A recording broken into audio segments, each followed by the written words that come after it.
तो अब सवाल ये है कि आखिर कौन सी वजह है, कौन सी बात है जिसके कारण सिर्फ कुछ लोग ही जीत पाते हैं, सिर्फ कुछ लोग ही अपनी मंजिल तक पहुंच पाते हैं। उस वजह का, उस चीज का क्या नाम है? उसका नाम है जिद।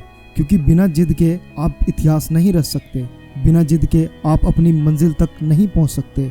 किसी ने क्या खूब कहा है, कहते हैं कि मंजिलें बड़ी जिद से होती है, हासिल कहाँ नसीब से होती है, मगर वहाँ तूफान भी हार जाते हैं जहाँ कश्तियाँ जिद पर होती हैं। भरोसा ईश्वर पर है तो जो लिखा है तकदीर में वो ही पाओगे, मगर भरोसा अगर खुद पर है तो ईश्वर वही लिखेगा जो आप चाहोगे। जिद्दी लोग इतिहास रचते हैं और समझदार लोग तो केवल उनके बारे में पढ़ते हैं। इतिहास उठाकर देख लीजिए, जिस इंसान ने अपनी जिद को दिल से लगाया है उसी ने इतिहास रचा है। एक जिद से इंसान इतिहास रच सकता है। जब जब दुनिया में कोई नया आविष्कार हुआ है या फिर जो भी बड़े बड़े परिवर्तन हुए हैं वो किसी जिद्दी इंसान ने ही किए हैं। जब इंसान के मन में कुछ करने की जिद आ जाती है तो वह फिर कुछ भी कर जाता है। साधारण इंसान केवल इस दुनिया में आते हैं और मरकर चले जाते हैं, लेकिन जिद्दी इंसान इतिहास पलटने की ताकत रखता है। ऐसे ही कुछ जिद्दी इंसानों के बारे में जिन्होंने अपनी जिद से अपना नाम इतिहास में दर्ज करा दिया, जैसे कि दशरथ मांझी। उन्होंने अपनी पत्नी के लिए पहाड़ तोड़ने में 22 साल लगा दिए दोस्तों, लेकिन हिम्मत नहीं हारी। केवल एक छेनी और हथौड़े से 55 किलोमीटर का पहाड़ तोड़ डाला। चंद्रशेखर आजाद ने कहा था कि मेरे जीते जी अंग्रेज तो क्या, अंग्रेजों की गोली भी मुझे नहीं छू सकती। बहुत जिद्दी इंसान थे चंद्रशेखर आजाद। लास्ट में हुआ यूं कि अपने हाथों से खुद को गोली मार ली, लेकिन अंग्रेजों को छूने तक नहीं दिया।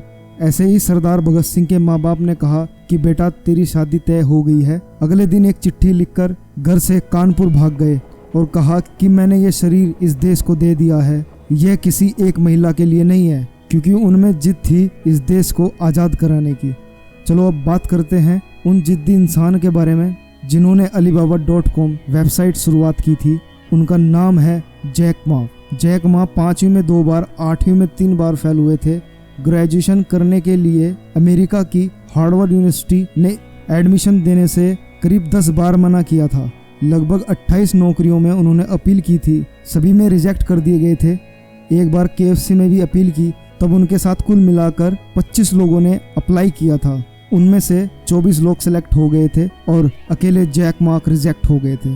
इतनी बार जलील होने और रिजेक्ट होने के बाद भी उन्होंने हिम्मत नहीं हारी, निराश नहीं हुए, क्योंकि खुद से जिद भी एक दिन वह आकाश की बुलंदियों को छू लेंगे। और आज उसी जिद के कारण चीन के सबसे अमीर आदमी हैं। तो दोस्तों, जब आदमी के अंदर जिद आ जाती है तो फिर कोई भी मुश्किल, कोई भी मुसीबत, कोई भी विफलता नहीं रोक सकती है।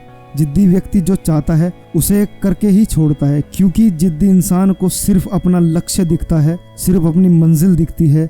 आम इंसान वह सब कुछ नहीं सोच सकता जो जिद्दी इंसान कर गुजरते हैं। अगर जिंदगी में सफल होना है वो जिद पालिए, और वो जिद किसी भी चीज की हो सकती है। और लास्ट में यही कहना चाहूँगा, आप जिस भी फील्ड में हैं या फिर जिस फील्ड में जाना चाहते हैं उसके अंदर टॉप पर पहुँचने की जिद करें। फिर परिस्थितियाँ कैसी भी हों, अपनी जिद को ना छोड़ें। अपनी जिद को मजबूत करके अपनी मंजिल को हासिल करें और अपने सपने को पूरा करें। तो दोस्तों, आज के लिए बस इतना ही। अगर वीडियो मेरी अच्छी लगी हो, आपको कुछ सीखने को मिला हो, तो प्लीज़ मेरे चैनल को सब्सक्राइब करें। ये मेरी पहली वीडियो है। अगर आप लोगों को अच्छी लगी हो तो प्लीज़ लाइक ज़रूर करें। मिलता हूँ मैं आपको नेक्स्ट वीडियो में, तब तक के लिए लेता हूँ आपसे अलविदा।